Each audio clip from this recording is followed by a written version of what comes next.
विकसित भारत यात्रा को लेकर बीजेपी जनता से सुझाव मांगने जा रही है और आज जो सुझाव पेटिका है उसका यहां पर जो उद्घाटन है वो किया गया है। इसी पर हम बात कर लेते हैं सांसद राजेंद्र अग्रवाल जी से। सांसद जी, देख रहे हैं कि जनता से सीधे सुझाव मांगे जाएंगे और आपने जो पेटी आज उसका उद्घाटन भी किया है। देखिए, माननीय मोदी जी प्रारंभ से ही जन सहभागिता का आग्रह करते रहे हैं। आप देखें 2014 के बाद से विभिन्न योजनाएं भी जो उन्होंने की, उनके माध्यम से उन्होंने जन सहभागिता सुनिश्चित की है।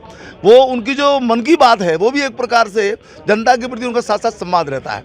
तो जो विकसित भारत का संकल्प है जिसको माननीय मोदी जी ने सबके सामने रखा है, वो संकल्प सारे देश का बने, सभी जनता का बने और उससे जुड़ते हुए अपने सुझाव भेजें कि किस प्रकार के काम होने चाहिए, क्या कहीं पर कोई उनका सुझाव है वो सब जो भेजेंगे उसके लिए हमने हम कर रहे हैं।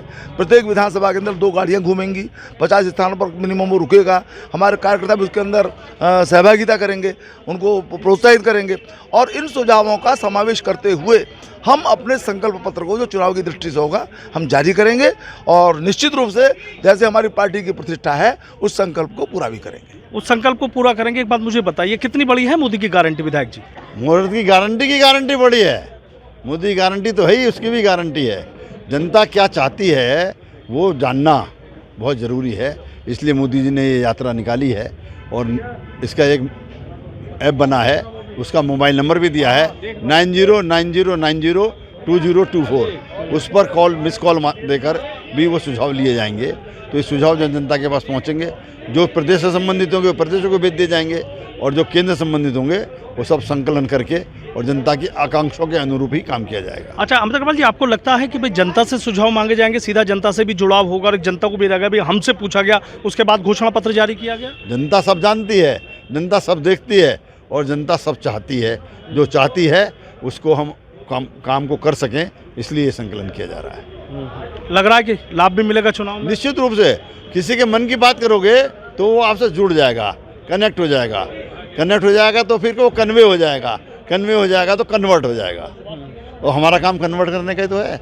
आपने भी सुझाव दिया है? हाँ, मैंने भी सुझाव दिया है। क्या सुझाव दिया? और सुझाव जब पहुंच जाएगा, लागू हो जाएगा तब बताइएगा। अच्छा, तब बताएंगे, बताना नहीं चाहते। चलिए, लोकसभा संयोजक है, बड़ा संवेदनशील है। मैंने जो दिया है तो सरकार पार्टी उस पर विचार करके उसे उचित समझेगी तो रखेगी। अच्छा, लोकसभा संयोजक कमल दत्त शर्मा जी हैं। कमल दत्त शर्मा जी, विधायक ने तो बताया नहीं कि भाई क्या सुझाव दिया है, आपने क्या सुझाव दिया बताएं? सुझाव तो अपना सब लोगों ने दिया है और सुझाव बताना भी नहीं चाहिए, लेकिन सबसे बड़ी महत्वपूर्ण बात यह है कि आदरणीय मोदी जी के द्वारा जो ये पत्रों का जो ये योजना बताई गई है, इसमें ये राजनीति नहीं है, ये राष्ट्र नीति है।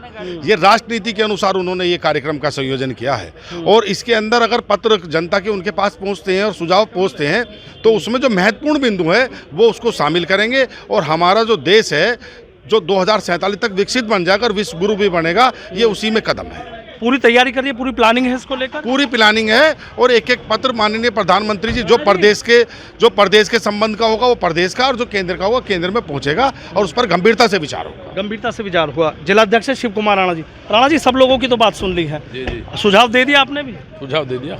बताएंगे नहीं? ये तो मोदी जी की जो है गारंटी वाली गाड़ी जो चल रही और वास्तव में ये जो आप मोदी जी ने जो सुझाव मांगे कि 2047 तक इस भारत को हमें विकसित राष्ट्र करना, जो भी जनता के सुझाव आएंगे उसके अनुसार हमारा जो है ये संकल्प पत्र बनेगा मोदी जी का। तो बहुत अच्छा। महापौर साहब, देख रहे हैं कि सबने अपनी अपनी बातें कह दी हैं। आपको क्या लग रहा है, मतलब कितना महत्वपूर्ण आप मान रहे हैं कि ये सुझाव पेटिका कितनी महत्वपूर्ण होगी?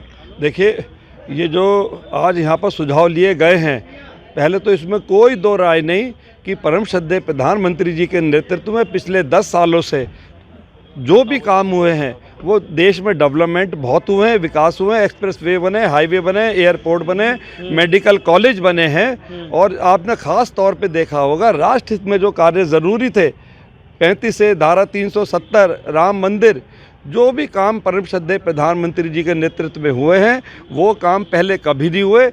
जो सरकारें जिन्होंने 60-60 साल इस देश पर राज्य करा है उन्होंने सिर्फ घोटाले किए हैं, राष्ट्र हित के बारे में किसी ने नहीं सोचा। और आज जो यहाँ सुझाव दिए, मैं देख रहा था कि बहुत हमारे साथियों ने सबसे पहले जो उन्होंने डेवलपमेंट और विकास करा है, देश को बिल्कुल बदल दिया है, अपने उस पर उन्हें धन्यवाद का। और जो यहाँ पर कुछ और चाहते थे कि मेडिकल कॉलेज खुले, स्वास्थ्य सेवाएं बढ़ें और यहाँ पर एयरपोर्ट बने, इस तरह के सुझाव सबने लिखे हैं। तो परम श्रद्धेय प्रधानमंत्री जी के पास जो भी जनता के काम जाते हैं, परम श्रद्धेय प्रधानमंत्री जी उसको पूरा करते हैं। और अगर उन्होंने हल्का सा भी कह दिया कि नहीं इसको पूरा करेंगे तो वो उनकी गारंटी होती है, पब्लिक को उन पर विश्वास है। पब्लिक को विश्वास है, कहने गारंटी होती है, सुझाव भेजे हैं और उन पर अमल भी होगा, इस बात का भी भरोसा जता है। निश्चित रूप से भारतीय जनता पार्टी के द्वारा दिए गए सुझावों पर माननीय प्रधानमंत्री जी उसको इम्प्लीमेंट करते हैं और ये सुझाव जनता से लेना और प्रधानमंत्री तक पहुंचाना, ये भारतीय जनता पार्टी के हम सबकी कार्यकर्ताओं की जिम्मेदारी है। और इसी के बाद सरकार की दिशा विकास की तय होती है। आम जन के द्वारा दिया गया सुझाव ही सरकार के करने वाले कार्यों में सम्मिलित होता है। ठीक है, बहुत बहुत शुक्रिया। तो देखिए, तमाम जनप्रतिनिधियों की आपने बातें सुनी है, सबने अपने अपने सुझाव तो दिए हैं, लेकिन क्या सुझाव दिए हैं ये बताने के लिए कतई तैयार नहीं है। कह रहे हैं कि सुझाव है, पेटिका में डाल दिया गया है, अब ऊपर उस पर मंथन होगा, उसके बाद सुझाव पर जो भी फैसला होगा वो प्रधानमंत्री लेंगे या बीजेपी लेगी। लेकिन इतना ज़रूर है कि लोकसभा चुनाव से पहले जनता से सुझाव मांगकर बीजेपी जिस तरीके से अपना संकल्प पत्र तैयार करने जा रही है, यानी सीधा सीधा जनता से जुड़ाव। Sanuj Sharma, ABP news, Meerut.